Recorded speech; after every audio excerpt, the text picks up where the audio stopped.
Po sa lahat. So ito po yung sublimation printer ng Davao. So sa ngayon po wala po siyang PC. So mini-maintain lang po ito ng head clean daily. So ito po yung head area ko.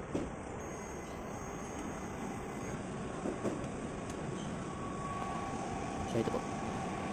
So after natin ma-on yung printer, so mag-clean po tayo ng nozzle.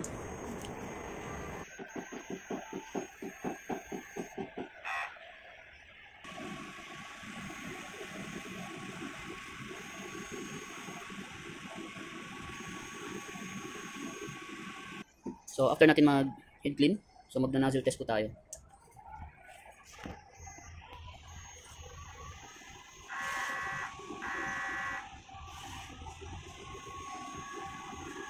So i-check po natin ang nozzle kung buo po. So kung makita na po natin buo, pwede na po tayo mag-start sa printing. So dito po yung waste tank, yung AVR. So sa ink level naman po, katamtaman lang po siya. So yung sublimation printer natin ay well maintained naman po siya. So alaga po ito sa linis.